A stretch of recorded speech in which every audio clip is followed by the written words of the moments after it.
اگر کوئٹہ کی گورنمنٹ نے یہ قانون بنا دیا ہے، فیصلہ سنا دیا ہے کہ مسجد میں مخصوص افراد سے زیادہ لوگ نہ جائیں، تو یاد رکھیں جب بھی کوئی انتظامی معاملہ ہو تو اس میں حکومت کے قانون کو فالو کرنا واجب ہے۔ بعض لوگ ابھی بھی غلط فہمی کا شکار ہیں۔ صحابہ کے دور میں ایسا ہوا ہے، طاعون امواس تھا جس میں 25,000 سے زیادہ صحابہ اور تابعین کی شہادت ہوئی، تو حضرت عبداللہ بن عمرو بن عاص رضی اللہ تعالی عنہ نے اعلان کیا کہ لوگوں بکھر جاؤ۔ تو یہ نہیں کہا کہ لوگوں مسجد میں آ کے سارے جمع ہو جاؤ، بلکہ حکم دیا کہ لوگوں بکھر جاؤ، اور آپ نے پہاڑوں کی طرف لوگوں کو ایک دوسرے سے دور کر دیا اور فرمایا کہ یشتعل اشتعال النار، کہ یہ طاعون ایک بیماری ہے جو آگ کی طرح پھیلتی ہے، تو آگ کو ایندھن چاہیے پھیلنے کے لیے، اگر ایندھن نہیں ہوگا تو وہ بجھ جائے گی۔ تو طاعون کی بیماری جو ہے نا یہ آگ کی طرح پھیلتی ہے، یہ وبائیں، اور ان کا ایندھن انسان ہے۔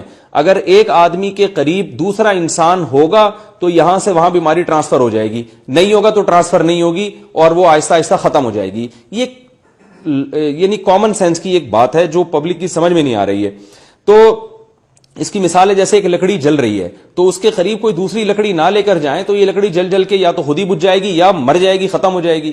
تو یاد رکھیں جو اس کورونا وائرس میں مبتلا ہے، اگر اس کے قریب کوئی دوسرا نہیں ہوگا تو یا تو وہ خود ہی بیچارہ اس کی موت واقع ہو جائے گی یا وہ ٹھیک ہو جائے گا۔ جب ٹھیک ہو جائے گا تو وائرس ختم ہو جائے گا۔ تو وہ بشرطے کہ دوسروں سے دور رہے، اگر آپ اس کو لوگوں سے قریب کریں گے تو پھر وہ ٹھیک ہو یا نہ ہو لیکن وہ دوسرے تک یہ وائرس ٹرانسفر کر دے گا اور یہ بیماری پھیلتی رہے گی۔ آپ کہہ سکتے ہیں کہ ٹھیک ہے بھائی، جو جس کے بارے میں ہمیں پتہ چل جائے کہ اس میں وائرس ہے تو اس کے ہم قریب نہیں جائیں گے، اس کو مسجد میں آنے سے ہم روک دیں گے۔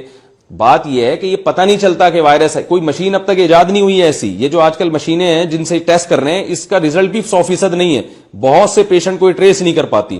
نہ مسجد میں ایسی مشینیں لگی ہوئی ہیں اور نہ ہمیں صحت مند آدمی ہوتا ہے اور اس میں وائرس موجود ہوتا ہے، بعض دفعہ وہ اس پہ کوئی علامت ظاہر نہیں ہوتی لیکن وہ اپنا وائرس دوسروں کو ٹرانسفر کر دیتا ہے۔ تو مسجد میں اگر 100 آدمی آ رہے ہیں، ان میں ایک کو بھی اگر وائرس ہے، وہ وائرس 20-25 لوگوں کو ٹرانسفر کر کے جائے گا۔ وہ آدمی ان 20-25 لوگوں میں پھر وہ جہاں جہاں جائیں گے وہ اپنے ساتھ وائرس لے کے پھیلا رہے ہوں گے۔ بالکل ایسے ہی ہے جیسے لکڑی میں آگ لگی ہوئی ہے، تو جو جو لکڑیاں اس کے قریب آتی جائیں گی ان میں آگ جلتی چلی جائے گی۔ جیسے آسٹریلیا کے جنگل میں آگ لگی تھی نا، کیوں لگی؟ صحراؤں میں آگ نہیں لگتی، کیونکہ آگ لگنے کے لیے، آگ کو ٹرانسفر کرنے کے لیے کوئی کنڈکٹر نہیں ہوتا، کوئی ایسی چیز نہیں ہوتی جو ایندھن کا کام کر رہی ہو۔